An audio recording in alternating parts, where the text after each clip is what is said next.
자, 오늘 여러분들에게 저는 대림절에 대한 말씀을 좀 전하려고 합니다. 우리가 대림절 첫 주를 지금 지나고 있습니다. 여러분 어떻게 예수님을 기다리시면서 잘 보내고 계시나요? 할렐루야. 네, 그런 은혜가 있었으면 좋겠습니다. 대림절은 다 아시다시피 주님의 탄생을 기다리는 그런 교회의 절기 중에 하나입니다. 단순하게 절기로 끝나는 것이 아니라 이제 초림 예수가 아니라 다시 오실 재림 예수를 기다리는 그런 마음으로 우리가 대림절을 지내야 될 줄 믿습니다. 저는 오늘 본문 말씀을 가지고 이 대림절을 지나는 우리가 어떤 마음으로 이 대림절을 잘 지내야 되는지를 우리 세 가지 말씀을 통하여 살펴봤으면 좋겠습니다. 오늘 본문은 예수님께서 10장에 보니까 제자들을 부르십니다. 그리고 제자들에게 말씀을 전하시죠. 천국 복음을 먼저 가르치십니다. 그리고 본격적으로 안진뱅이를 일으키는 사건 이후 예수님은 계속해서 능력 사역을 보여주고 계세요. 그러니까 예수님의 천국 복음은 다른 이들의 복음과 다릅니다. 물론 그전에도 선지자들 또한 예언자들이 기적과 이적을 베풀었지만 예수님이 베푸시는 기적과 이적은요, 과연 하늘의 능력, 그러니까 예수님께서 말씀하셨잖아요. 하늘나라에는 말에 있지 않고 어디에 있다? 능력이 있다라고 말씀하셨기 때문에 그 능력을 직접 보여주시면서 정말 천국이 어떤 곳이며 내가 하나님께서 보내신 하나님의 아들이라는 메시아라는 것을 직접 이 능력 사역을 통하여 보여주신 사건들이 바로 앞전에 나옵니다. 그러면서 어떻게 됐겠어요? 오늘 13장부터 보면 수많은 사람들과 마찰을 합니다. 오늘 본문 가운데도 수많은 사람들이 예수님을 주시하고 있어요. 예수님을 따르려고 주시하는 것이 아니라 예수님을 핍박하기 위하여 천국 복음을 막기 위하여 메시아의 기다림을 방해하기 위하여 수많은 방해 공작들이 일어났고 13장부터 보면 수많은 그 방해 공작하는 그 수많은 대적들과 함께 치열하게 싸우는 장면들이 기록되어 있습니다. 오늘은 그 사이에 제자들을 부르시고 또 천국 복음을 방해하는 그 대적자들과 싸움 사이에 예수님께서 내가 누구인지 또 나를 만나기 위해서 너희들 어떤 마음으로 나를 기다려야 되는지 이 대림절 첫 주에 우리에게 주시는 메시지가 있다라는 것입니다. 그래서 여러분들 오늘 대림절 첫 주 우리에게 주신 메시지를 잘 받아 이 한 주를 주님을 잘 기다리는 그런 귀한 은혜가 있었으면 좋겠습니다. 아멘. 첫째는 예수님을 우리는 이 대림절을 어떻게 지내야 되냐? 따라합시다. 기다려야 합니다. 네, 너무나 당연한 거죠. 예수님이 오심을 기다리는 거. 근데 이 대림절을 지나면서 예수님을 생각하지 못하는 분도 계시고요. 또한 예수님을 생각했지만 다시 오실 예수님을 기대하지 않고 기다리지 못하는 그런 성도도 많이 있다라는 거예요. 왜요? 우리가 기다려야 될 것이 너무 많다라는 거예요. 정말 천국 복음, 정말 주님께서 이 복음을 전하기 위하여 하늘 보좌를 버리시고 이 땅에 낮고 천한 곳으로 오셨는데 그렇게까지 희생할 정도의 가치가 있는 이 복음을 우리는 세상의 복음보다 더 가볍게 여기는 그런 모습이 없었나 다시 한번 생각해 봐야 됩니다. 여러분 모든 사람들은요 이 기쁜 소식을 기다리며 살아가는 존재라는 것이에요. 옛날에 뉴스를 보다 보니 그 기사를 보다 보니까 한 여론조사에서 이렇게 질문했습니다. 여러분들이 변함없이 시민들이 변함없이 가장 기다리는 프로가 무엇입니까? 라고 물어봤을 때 많은 사람이요 뉴스라고 대답했다라는 것입니다. 뉴스. 여러분들 이 네 글자를 아실 것입니다. 동서남북을 뜻하는 영어의 앞단어를 딴 단어가 바로 이 뉴스라는 단어죠. 그 말은 뭐냐면 사방에서 들려오는 이 동서사방에서 들려오는 모든 소리, 이 소리에 사람들은 가장 관심 있어 한다는 거예요. 하지만 동서사방에 있는 소리, 내 주변에 있는 소리, 우리 가정의 소리, 또한 사회에서 나에게 들려오는 이 기쁜 소식은 너무나 기다리며 좋아하는데 정작 우리가 들어야 될 이 기쁜 소식, 그 기쁜 소식이 뭐죠? 바로 예수님께서 다시 오신다라는 것입니다. 믿으시면 아멘. 오늘 이 새벽에 나오신 여러분들은 이 복음을 사모하여 나온 줄 믿습니다. 아멘. 그래서 우리는 다른 그 어떤 소식보다 바로 예수님께서 다시 오신다는 이 기다림, 이 기다림의 소식을 기다리고 이 소식을 반겨야 해야 될 줄 믿습니다. 성경에 보니까 이 기다림에는요 두 가지 진리가 있어요. 변하지 않는 불변의 진리가 있습니다. 첫째는 성취가 되면요 이 기다림이 성취가 되면 반드시 행복하다라는 것이에요. 그러니까 주님께서 절기를 명하신 이유, 제가 자주 설명했는데요. 따라합시다. 주님께서 절기를 명하신 이유는 더 크게요, 우리의 행복을 위함입니다. 단순히 뭘 지켜라, 뭘 해라 이런 것이 아닙니다. 대강절 나를 기다려라, 그냥 너는 이거 따라야 된다, 이것이 아니라 이것을 기다리면서 우리가 어떻게 된다고요? 행복해진다는 것이에요. 할렐루야. 그동안 흐릿했던 복음이 선명해지고 그동안 보이지 않았던 예수님의 그 얼굴을 환하게 보게 되는 그런 대강절을 보내시기를, 대림절을 보내시기를 주님의 이름으로 간절히 원합니다. 아멘. 그리고 두 번째 진리는요, 이 기다렸던 것이 왔는데도요, 우리가 눈치채거나 그거를 알아채지 못한다면요, 반드시 불행하게 된다는 것입니다. 유대인들은요, 오랜 시간 메시아를 기다렸습니다. 적어도 이사야 예언 후에부터라고 쳐도요, 약 700년 이상 메시아를 기다렸던 세대가 바로 이 유대인이었습니다. 근데요, 그 유대인 앞에 누가 나타나셨죠? 메시아셨던 예수님이 나타나셨습니다. 근데 그들은 그 예수님을 기다렸지만 그 예수님을 알아채지 못했다라는 것이에요. 제가 뭐라고 했어요? 두 번째 진리는 기다렸던 것이 왔는데 알아채지 못하면 어떻게 된다고요? 불행하게 된다고 말씀드렸잖아요. 그들의 인생이 비참한 이유, 그들의 인생이 참 행복이 없었던 이유, 지금도 여전합니다. 그들은 여전히 지금도 메시아를 기다리고 있어요. 우리는 그 메시아, 초림 예수가 아니라 다시 오실 그 메시아, 그 예수님을 기다리는 것과 다르게 그들은 아직도 초림 예수를 기다리고 있다라는 거예요.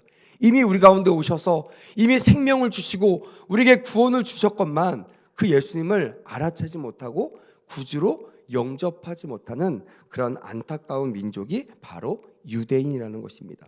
여러분, 예수님께서 요한복음 1장 9절 10절에서 이렇게 말씀하셨습니다. 참 빛 곧 세상에 와서 각 사람에게 비추는 빛이 있었나니 그가 세상에 계셨으며 세상은 그로 말미암아 지은 바 되었으되 세상이 그를 알지 못하였고라고 탄식하고 있다라는 것입니다.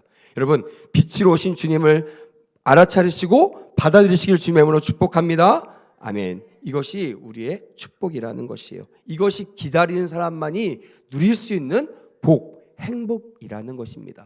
그래서요, 대림절은요, 그냥 또 한 번 지켜야 되는, 12월 되면 지켜야 되는 그런 절기가 아니라 이 절기를 통해서 그동안 내 마음 가운데 메시아를 기다리는 마음이 없었다면, 다시 오실 예수님에 대한 기대가 없었다면 성령 하나님을 통하여 다시 한번 예수님을 기다리는 마음이 부릿듯 일어나는 행복한 주간이 되기를 주님의 이름으로 간곡히 원합니다.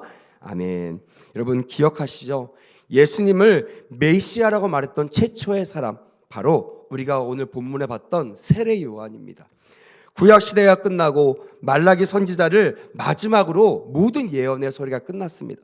그들은 항상 예언을 따라왔어요. 기대했습니다. 믿음이 없어져서도요, 선지자들과 예언자들의 말씀을 따라, 아 그렇지, 반드시 메시아가 올 거지, 지금 이때가 끝나는 것이 아니야, 지금 고난이 있어도, 지금 힘들어도 메시아만 오면 세상이 뒤집어지고 우리 같은 연약한 자들이 다시 구원받을 날이 올 거야 라는 소망으로 바로 이런 예언자들의 소리에 소망을 가지고 살았던 민족이었습니다.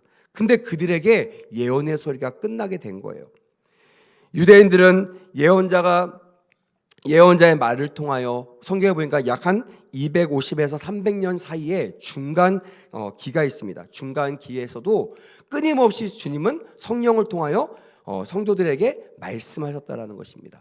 근데 그런 그 상황 속에서 하나님께서 이 예언의 소리가 끝나고 이 예언이 그쳐져 있는 이 남들이 말하는 이 암흑기, 이 중간기 가운데서도요, 계속해서 하나님께서 성령을 통하여 역사하셨다는 것을 우리는 믿어야 된다는 것이에요. 여러분들 앞에 답답해 보이죠? 복음이 들리지 않을 수 있습니다. 아, 정말 이 세상이 과연 하나님이 통치하실 세대가 맞을까? 하나님께서 복 주시는 그런 나라가 맞을까? 답답할 수 있지만, 여러분, 이렇게 답답한 상황 속에서도요, 반드시 우리는 기억해야 될 것은 주님이 반드시 오실 거고 다시 오실 거고 지금도 우리와 함께 하신다는 사실을 반드시 기억하는 은혜가 있기를 간절히 원합니다. 아멘. 그렇게 주님을 기다리는 그 세대에게 가장 먼저 예수님이 메시아라고 전했던 이 세례 요한의 천국 복음이 들려지기 시작합니다. 회개하라, 천국이 가까이 왔느니라, 이런 메시지가 오는데요, 사람들은 한편으로는 반겼지만 한편으로는요 그것을 반겨하지 않았다는 것입니다. 이게 무슨 소리야? 지금 예언이 없는데 예언자가 끝난 이 시기에 무슨 소리 하면서 많은 사람들이 다른 생각들을 가지고 있는 그때에도 이 세례 요한은 천국 복음을 전했다는 거예요. 성경에 보니까 그의 모습이 이렇게 표현되어 있더라고요. 약대 털옷을 입고 메뚜기와 석청을 먹으며 회개하라는 말씀을 선포하였다라고 기록되어 있습니다. 그냥 그림만 상상해도요, 누가 봐도 참 약간 신령해 보이고 약간 조금 야인같이 보이는 그런 세례 요한의 모습을 우리는 기억할 수 있습니다. 그들에게 세례 요한은 그동안 한 번도 경험하지 못했던 바로 새로운 영적 의식이었던 물로 세례를 주는 그런 놀라운 역사를 일으킵니다. 사람들은 반신반의하는 사람도 있었지만 대부분의 사람들은요, 세례 요한의 모습을 보고 세례 요한이 전하는 이 천국 복음을 듣고 많은 사람이 그 앞에 와서 물로 세례를 받는 기적 같은 역사가 일어났다라는 것입니다. 그러면서 그들은 나중에는 이런 마음을 가진다. 반드시 저 사람이 메시아일 거야. 저 사람만 따라가면 우리가 생각하는 그 세상을 맛볼 수 있을 거야 라며 세례 요한을 메시아라고 믿는 사람들이 많아지기 시작합니다. 그도 알았겠죠. 그러면서 그는 하나님께 기도하고 그의 말씀을 다시 한번 전하기 시작합니다. 여러분, 저는 메시아가 아닙니다. 나는 그저 메시아의 길을 평탄케 하려고 먼저 보내심을 받은 자라고 그는 고백하며 이후에 오실 이가 바로 메시아입니다라고 고백하는 그 순간 누가 등장하죠? 참 메시아이신 예수 그리스도가 등장하게 된다라는 것입니다. 여러분, 우리가 예수님을 기다릴 때 그 예수님을 만난다고 생각해 보세요. 똑같이 예수님이 오셨는데 어떤 사람들이요? 예수님을 기다린 사람들, 메시아를 기다린 사람들, 천국 복음을 가지고 소망을 가진 사람은요 환호성을 질렀을 거예요. 예수님을 반겼을 거예요. 예수님을 기뻐하며 정말 그 마음에 평안과 행복을 누렸을 것입니다. 하지만 똑같은 메시아를 봤음에도 그 메시아를 기다리지 못한 사람은 이 천국 복음 가운데 행복을 맛볼 수 없었다라는 것을 우리는 반드시 기억해야 됩니다. 여러분, 어떤 사람이 되시겠습니까? 예수님을 기다리는 사람이 되시기를 간절히 원합니다. 아멘. 그럴 때 다시 오실 예수님을 맞이할 때 가장 기쁜 사람이 누굴까요? 그 예수님을 기다리는 저와 여러분이 되어야 될 줄 믿습니다. 두 번째는요, 이 대림절에 우리가 가져야 될 마음, 그것은 예수님께 무엇이든지 직접 물어봐야 한다는 것입니다. 신앙에서 가장 위험한 것은요, 그냥 묻지 않고 내가 건너 짚어 생각하는 것입니다. 성령님한테 물어보면 성령님께 다 알려주세요. 말씀하시잖아요. 너희들 뭘 전할까, 뭘 할까 고민하지 말라. 내가 생각과 너에게 할 말을 주시리라. 할렐루야. 하나님이 우리 안에 계신 이유는요, 하나님의 말씀을 깨닫게 하기 위해서요. 내가 궁금할 때 어딜 찾아가지 않아도 됩니다. 절간 안 가도 돼요. 어딜 멀리 가지 않아도 됩니다. 내 안에 계신 주님께 물어보면요, 주님께서 상세하게 깨닫게 하시고 믿어지게 하실 줄 믿습니다. 아멘. 그것이 메시아를 기다리는 사람들에게 주시는 그런 은혜라는 것이에요.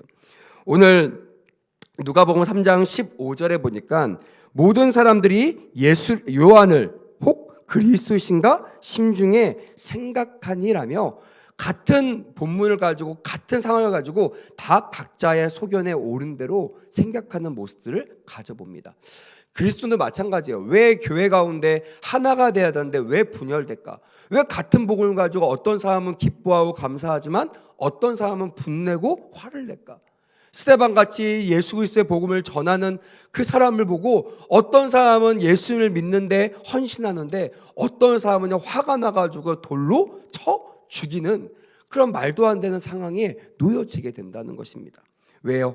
각자 자기의 소견에 옳은 대로 생각하기 때문입니다. 여러분, 성도는요, 말씀 앞에 한 영 받은 성도는 한 마음을 품어야 될 줄 믿습니다. 아멘. 우리가 메시아를 기다리자라고 교회가 선포하고 목사님이 선포하면요, 성도는요 그 말을 믿고 메시아를 기다리는 시간, 메시아를 기다리는 시간을 통하여 행복해지는 시간을 맛보아 누려야 될 줄 믿습니다. 아멘. 다른 것을 준비하면 안 돼요. 연말 연시 결산을 준비하고 또한 다른 보너스를 준비하고 이렇게 다른 생각하면 안 되고요. 이 시간 반드시 우리가 그동안 소홀히 했던 다시 오실 예수님을 기다리는 그런 시간이 반드시 되어야 한다는 것입니다. 여러분, 믿음 생활은요 물어보는 것에부터 나옵니다. 그러니까 저는요 질문하는 청년들을 너무나 좋아합니다. 질문하지 않고, 제가 봐도 설교할 때 별로 잘 동의가 안 되는데 물어보면 다 안다고 하는 거예요. 나중에 보면 다른 얘기를 하는 것들을 보게 됩니다. 여러분, 예수님께 직접 물어보는 그런 세례 요한의 모습을 보게 됩니다. 그가 감옥에 갇혔습니다. 헤롯을 비방하고 헤롯에게 복음을 전했다가요 왕한테 잘못 보여서 감옥에 갇힙니다. 그 시간이 오래되면서 아마 이 세례 요한, 믿음 좋은 세례 요한도요 마음에 살짝 고민과 살짝 낭망이 왔던 것 같아요. 평생 예수님이 오실 것을 기다리고 예수님이 오심을 회개하라고 선포했던, 또한 예수님만이 반드시 메시아라고 선포했던 그 안에서도요 옥에 갇힌 시간이 길어지면서 그가 옥에서도요 예수님에 대한 소식을 들었지 않겠습니까? 제자들이 전해줬겠습니다. 예수님이 뭐 하시던, 예수님이 어떻게 하시던 너무나 궁금했을 거예요. 왜요? 예수님이 메시아로 등극해야 내가 갇혀있는 나도 해방되고 소망이 생기니까요. 근데 제자들 들려오는 소문은 예수님이 헤롯 왕을 치고 천지를 개벽하고 이런 소리가 아니라 죄인들과 또한 창녀들과 또한 그 사람들이 싫어하는 사람들과 같이 밥을 먹으면서 동고동락한다는 거예요. 정말 천지를 개벽할 생각은 하지 않고 세상을 뒤집을 생각을 하지 않고 연약한 자들, 이런 자들과 밥 먹고 친분하고 대화하고 있다는 소식을 들으면서 아마 마음에 약간 낭망이 됐던 것 같아요. 여러분, 절대로 믿음이 없어진 것은 아닙니다. 제가 우리 청년들한테 얘기합니다. 사단은요 우리가 낙심할 때마다 너는 믿음이 없는 사람이야, 그러면 그렇지 라고 여러분 미혹하는데요, 절대 그 미혹에 빠지지 않기를 원합니다. 아멘. 우리가 믿음이 없어진 것이 아니라, 따라합시다, 믿음이 적어진 것입니다. 없는 것과 적어진 것은 완전 천지차이입니다. 없어진 건요 다시 얻기 위하여 수많은 것들을 지불하고 다시 그것을 받아들여야 되지만, 믿음이 적으면요 단순합니다. 말씀을 들음으로 믿음이 생기기 때문에 말씀 앞에 나오면 다시 우리의 믿음이 보충되고 우리의 믿음이 자라게 될 줄 믿습니다. 아멘. 절대로 실망할 필요가 없어요. 고민할 필요가 없어요. 내 믿음이 줄어들잖아요. 내 믿음이 약해지잖아요. 어떻게 됩니까? 말씀 앞에 나가야 된다는 거예요. 주님께 물어봐야 됩니다. 주님, 왜 나에게 이런 고통이 있습니까? 이 고통의 의미가 무엇입니까? 내가 어떻게 주님을 기다려야 됩니까? 내가 어떻게 기도해야 됩니까? 물어보면요 주님이 다 말씀하시는데 묻질 않는 거예요. 그냥 개쓰라 세라, 될 때면 되라, 시간이 지나면 해결되겠지. 그러니까요 사단이 공격하는 거예요. 아마 세례 요한도 수많은 세월 동안 옥에 갇히면서 심신이 연약해졌기 때문에 믿음이 줄어들었던 것 같아요. 살짝 흔들렸던 것 같아요. 과연 저 사람이 진짜 내가 생각하는 메시아가 맞을까? 그래서 제자들 보내서 물어보라고 하죠. 예수님께. 전 여기에서 너무나 귀한 은혜를 발견했습니다. 여러분, 세례 요한이 예수님께서 마지막에 말씀하시잖아요. 9절 10절에 보면 그가 바로 선지자보다 더 뛰어난 자다. 수많은 선지자가 있었지만 그 선지자보다 가장 뛰어난 사람이 세례 요한이라고 직접 칭찬하신 이유가 여기 있다라는 것이에요. 그 비결이 뭐라고요? 예수님께 직접 물어봤다라는 것입니다. 동의가 됐으면 큰 소리로 아멘. 예수님께 물어보십시오. 언제나 물어보십시오. 그러면 예수님께서 정말 좋은 답을 해 주신다는 것입니다. 오실 이가 당신입니까? 내가 당신 말고 다른 이를 기다려야 됩니까? 라고 말하는 그 장면을 통해서 이 오실 그 이거는요 그 당시 이 말을 들으면요 다 메시아를 떠올랐습니다. 다시 오실 그 이 바로 메시아. 그러니까 이 이 세례 요한은 조금 흔들리 그건 있었지만 반드시 그 마음 가운데는 이가 바로 이 사람이 예수님이 메시아라는 확신이 있었다라는 거예요. 여러분, 흔들릴 때 어떻게 한다고요? 말씀 앞에 서시기를 주님으로 축복합니다. 아멘. 흔들리면요, 목사님한테 찾아가는 거예요. 흔들리면 예배 때 나오는 거예요. 말씀 앞에 쓸 때 여러분들에게 가장 좋은 해답을 주실 줄 믿습니다. 아멘. 여러분, 그리고 세 번째는요, 따라합시다. 실족하면 안 됩니다. 마지막까지 우리가 이 대림절을 지나면서 지켜야 될 게 뭐냐? 실족하지 않는 마음이라는 거예요. 주님께서 우리에게 이렇게 말씀하셨죠. 자, 6절 말씀 같이 한번 읽겠습니다. 너무나 중요한 말씀이니까 함께 읽을게요. 시작. 누구든지 나로 말미암아 실족하지 아니하는 자는 뭐가 있다고요? 복이 있다.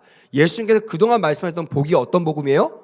천국 복음이에요. 천국 복음. 천국에 가는 복을 말하고 있는 것입니다. 단순히 잘 먹고 잘 사는 복이 아닙니다. 예수님은요, 이 땅에 와서 잘 먹고 잘 사는 비결을 말씀하신 적이 한 번도 없으세요. 바로 우리의 현실과 우리의 상황이 아니라 주님이 장차, 아니 이미 우리에게 주신 그 천국 복음, 이 복음을 우리에게 주고 있다라는 것이에요. 어떤 자들이 이런 복을 받는다고요? 실족하지 아니하는 자. 이 세례 요한이 실족하고 마음이 흔들리는 거 보셨습니다. 그리고 그가 보낸 제자들에게 이렇게 답변하고 너의 스승에게 꼭 전하라 라면서 뭐라고 얘기냐면 5절 말씀을 사명하고 있습니다. 맹인이 보며 못 걷는 사람이 걸으며 나병한 자가 깨끗함을 받으며 못 듣는 자가 들으며 죽은 자가 살아나며 가난한 자에게 복음이 전파된다 하라라고 말하고 있다는 것입니다. 당신이 메시아입니까? 라고 하는 거에 직설화법을 쓰지 않았습니다. 그래, 내가 메시아야 이렇게 말하지 않았어요. 왜? 하나님의 때가 아직 이르지 않았기 때문에 그렇습니다. 비유로 말씀하셨어요. 여러분, 이것은요, 구약 성경을 알고 있는 모든 성도는 다 알 겁니다. 메시아라고 하면, 메시아를 사모하는 사람은요, 다 이 말씀을 부여잡고 있다는 거예요. 아, 메시아가 오면 맹인이 보고 못 걷는 사람이 걷고 병자들이 낫고 죽은 사람이 살아나며 가난한 자가 회복되는 이 복음이 전파될 것이다. 할렐루야. 예수님께 직접 말씀하시는 거예요. 내가 오면 바로 이런 일이 일어날 것이다. 사랑하는 여러분, 하늘나라는요, 말에 있지 않고 이 능력에 있는 것을 믿으시길 주님의 이름으로 축복합니다. 아멘. 그래서 여러분 소망하세요. 주님, 저에게도 믿을 수 있는 능력을 허락하여 주시옵소서. 저에게 복음을 전할 때 사람들 내가 전하는 이 복음을 가지고 능력 있는 말씀을 가지고 바로 메시아를 기다리는 데 동참할 수 있는 복음의 사도가 되게 해달라고 기도하는 우리 모두가 돼야 될 줄 믿습니다. 아멘. 주님은 실족하지 않는 자들에게 이미 나에게 주시는 은혜를 가지고 하나님의 자녀가 되는 복을 허락하셨다라고 우리에게 말씀하고 있다라는 것입니다. 여러분, 이 대림절 첫 주 우리가 기억해야 될 것이 세 가지가 있습니다. 첫째는 기다려야 된다는 거예요. 그리고 두 번째는 뭐든지 궁금한 거는 예수님께 물어보라는 것입니다. 기도를 통해서. 세 번째, 뭐 하지 말라고요? 실족하지 말라라는 것입니다. 오해가 실족을 낳죠. 그래서 예수님을 기다리고 예수님께 물어보는 사람들은요, 절대 실족하지 않는다는 거예요. 세례 요한처럼 잠깐 흔들릴 수 있습니다. 믿음이 적어질 수 있습니다. 하지만 말씀 앞에 서고 말씀을 듣는 새벽 예배에 나오는 저와 여러분들 같은 분들은요, 오늘 말씀을 통하여 다시 오실 예수님을 기다리는 그런 믿음의 성장, 또한 그 은혜, 그 복을 누리는 저와 여러분들 되기를 주님의 이름으로 축복합니다. 아멘. 기도하겠습니다. 하나님 감사합니다.